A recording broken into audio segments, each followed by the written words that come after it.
हाँ, चलिए आज हम लोग यूथ कंपटीशन का क्वेश्चन सॉल्व करेंगे जो कि ऐसी फंडामेंटल का है। क्वेश्चन नंबर 1 हम देखते हैं।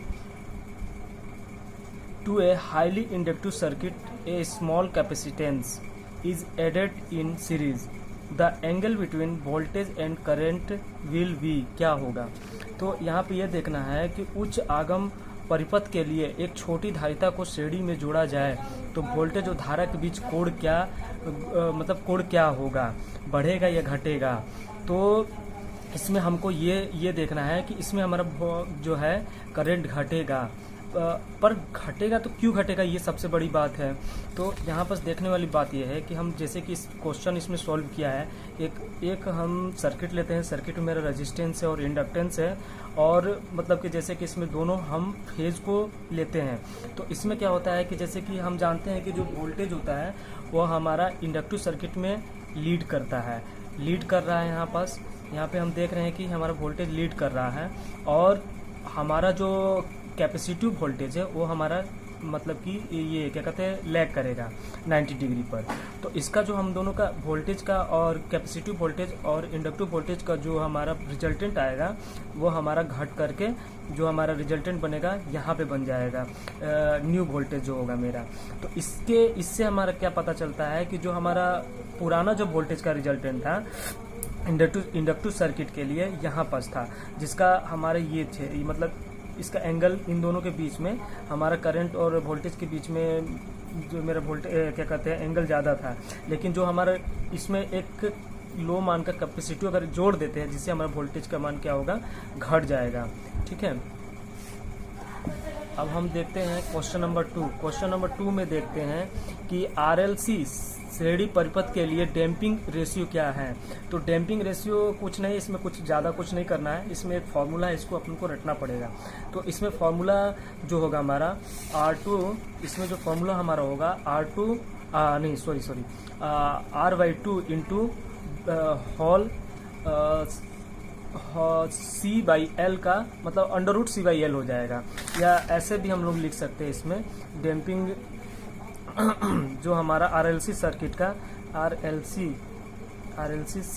CKT का डैम्पिंग जो होगा, डैम्पिंग रेशियो होगा, रेशियो क्या होगा हमारा 2C/L होगा, ये होगा हमारा इसका रेशियो, बस और कुछ नहीं है इसमें। और इसका जो हमारा जो डैम्पिंग रेशियो है इसका मान हमेशा हमारा 0.6 टू 0.8 तक होता है। अब अगर हम देखें कि क्वेश्चन नंबर 3 में क्या दिया है, शुद्ध प्रेरक परिपथ में मतलब कि प्योर इंडक्टिव सर्किट में जो होता है वो हमारा क्या होता है कि हमेशा जो धारा होता है वो हमारा वोल्टेज सप्लाई वोल्टेज से 90 डिग्री लैग करता है। ठीक ना, इसमें आंसर हमारा ये हो जाएगा। ठीक है, अब हम क्वेश्चन नंबर 4 को देखते हैं कि शुद्ध प्रेरक परिपथ की औसत शक्ति कितनी होगी। तो शुद्ध प्रेरक इंडक्टिव सर्किट की एवरेज पावर कितनी होगी। तो एवरेज पावर हमको हमेशा याद रखना है कि इंडक्टिव सर्किट का एवरेज पावर हमेशा 0 होता है, 0 होता है। और यहाँ पे ये निकाला हुआ है, एवरेज पावर हमारा 0 हो जाता है।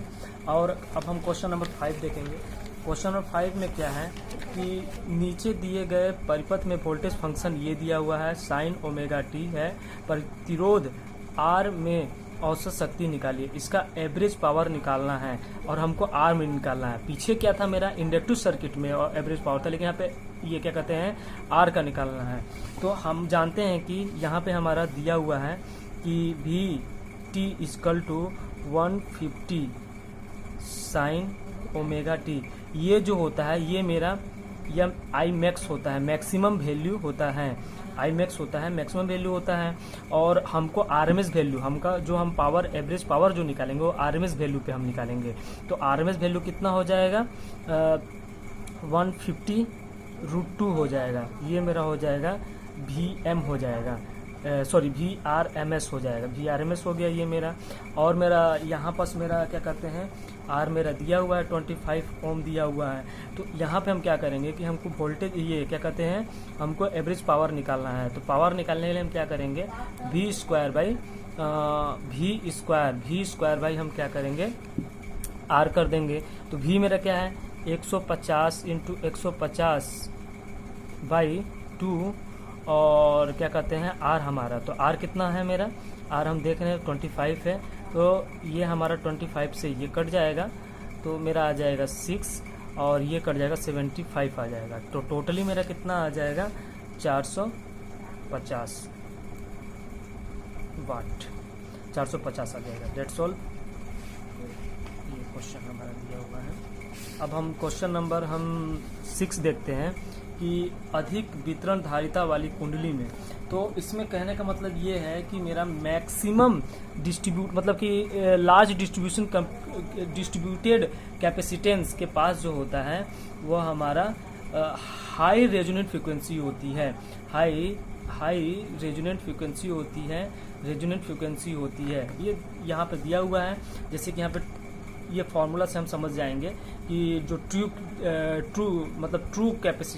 ट्रू क्वालिटी फैक्टर है, जो measured quality factor plus 1 by capacitance मतलब डिस्ट्रीब्यूशन कैपेसिटेंस अपन में कैपेसिटेंस दिया हुआ है। और इसी से हमारा अगर हम इस डी को बढ़ाएंगे तो क्वालिटी फैक्टर बढ़ेगा। और क्वालिटी फैक्टर जो होता है मेरा फ्रीक्वेंसी के मतलब कि समानुपाती होता है। और ये हम जानते हैं कि क्वालिटी फैक्टर हमारा क्या होता है कि ये जो मेरा क्वालिटी फैक्टर होता है, क्वालिटी फैक्टर हम जानते हैं क्वालिटी फैक्टर इक्वल टू ये रेजोनेंट फ्रीक्वेंसी बाई बैंडविड्थ होता है। तो अगर हम फ्रीक्वेंसी को बढ़ा देंगे तो क्वालिटी फैक्टर में ऑटोमेटिक बढ़ेगा, चाहे हम क्वालिटी फैक्टर को बढ़ाएंगे तो मेरा फ्रीक्वेंसी बढ़ेगा, रेजोनेंट फ्रीक्वेंसी बढ़ेगा। इसी प्रकार इसमें क्या लिखा है कि इसमें अधिक धारिता कुंडली वाले कुंडली में अधिक वितरण डिस्ट्रीब्यूटेड धारिता वाली कुंडली में मतलब कि क्या होता है। तो जाहिर सी बात है कि हम ये भी जानते, इस तरीके से भी जान सकते हैं, जो हमारा ये रेजोनेंट फ्रीक्वेंसी होता है तो इसमें हम जानते हैं कि अगर हम फ्रीक्वेंसी बढ़ाएंगे, फ्रीक्वेंसी हम जब बढ़ाते हैं पैरेलल सर्किट में जब कैपेसिटेंस बढ़ाते हैं, हाईली कैपेसिटेंस होता है तो हमारा क्या होता है कि ये कैपेसिटी हो जाता है बढ़ाने पर। तो जाहिर सी बात है कैपेसिटी हो रहा है और यहाँ पे फ्रीक्वेंसी भी बढ़ा रहे हैं तो समानांतर में बढ़ रहा है, जिससे हमारा क्या होगा कि ये यूनिटी पे है और ये लीडिंग कर रहे हैं, इस पैरेलल के लिए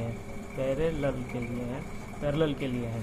तो अब इससे भी हमको समझ में आ रहा है कि फ्रीक्वेंसी बढ़ने से हमारा यहाँ पे ये फ्रीक्वेंसी बढ़ रहा है, कैपेसिटेंस होने पर, हाईली कैपेसिटी होने पर क्या हो रहा है कि मेरा फ्रीक्वेंसी बढ़ रहा है, क्या कहते हैं कि ये बढ़ रहा है और मेरा कैपेसिटी हो रहा है। ट्रांजिएंट करंट के कारण होता है, ट्रांजिएंट करंट से क्या होता है कि जैसे कि ट्रांजिएंट करंट खाली स्थान के कारण होता है, या the transient current are due to, तो जो हमारा क्षणिक करंट है या ट्रांजिएंट करंट है वो हमारे इंडक्टर और कैपेसिटर में संग्रहित ऊर्जा की वजह से होता है, ऊर्जा में परिवर्तन की वजह से। जैसे कि जब भी हम सप्लाई देते हैं मतलब सर्किट में, या जब हमारा इंडक्टिव सर्किट होता है या कैपेसिटिव सर्किट होता है तो उसमें क्या होता है कि मतलब कि जैसे कि हमारा कैपेसिटर है तो कैपेसिटर हमारा वोल्टेज में जो परिवर्तन होता है उसका विरोध करता है, और कैपेसिटर जो होता है करंट में परिवर्तन उसका विरोध करता है।